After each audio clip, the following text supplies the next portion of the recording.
Si nous prenons un segment d'une longueur quelconque, nous pouvons le diviser en faisant en sorte que le rapport entre la partie la plus courte et la partie la plus longue soit identique au rapport entre la partie la plus longue et la totalité. Un même rapport existe donc entre chacune des parties entre elles et avec le tout. Pour cette raison, elle a été définie comme une relation dorée.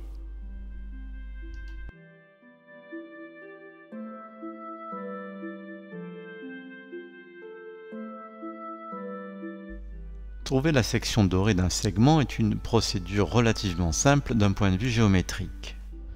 Tout d'abord, nous divisons le segment en deux parties et nous projetons une des moitiés pour former le côté d'un triangle, qui est également la diagonale du rectangle formé par deux carrés. Puis nous traçons un premier arc de cercle avec un rayon qui correspond au côté du carré. Nous traçons ensuite un second arc de cercle en utilisant le point d'intersection sur la diagonale pour déterminer le rayon. Là où le second arc touche le segment, ce segment est divisé en proportion dorée et nous trouvons φ.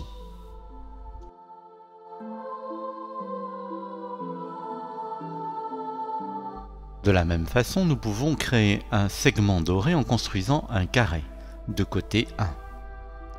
Nous divisons à nouveau le côté en deux parties et nous traçons une ligne à partir du point milieu jusqu'au coin supérieur droit du carré. Un simple mouvement du compas et le nouveau segment qui est créé est en proportion dorée avec le côté initial du carré.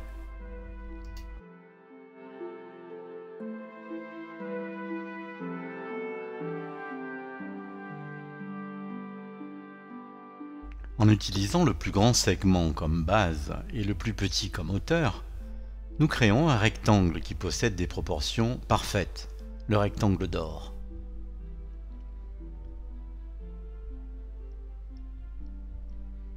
Bien sûr, la même chose se produit si nous prenons le segment entier comme base et le plus grand comme hauteur. C'est aussi un rectangle d'or. Nous pensons que ce type de rectangle était très souvent utilisé dans les anciennes constructions.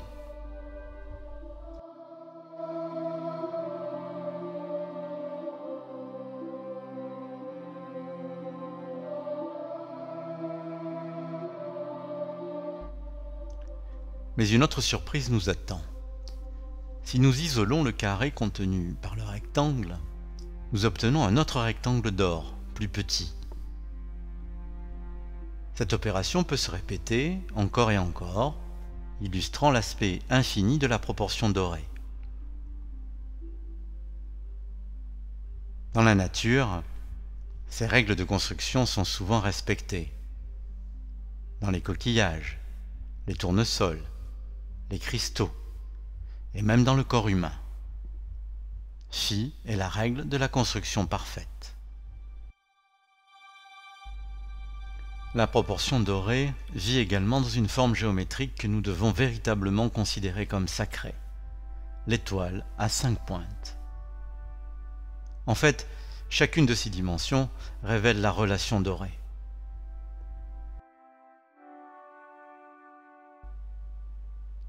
L'étude de la géométrie peut nous mener vers des buts nouveaux et lointains. Cela éveillera peut-être notre étonnement de savoir, par exemple, que les étoiles construites sur les nombres π et φ, l'étoile à 6 pointes et l'étoile à 5 pointes, sont dessinées dans les cieux par le mouvement de deux planètes, Jupiter et Saturne. Preuve que l'étude de l'infini n'a pas de limite.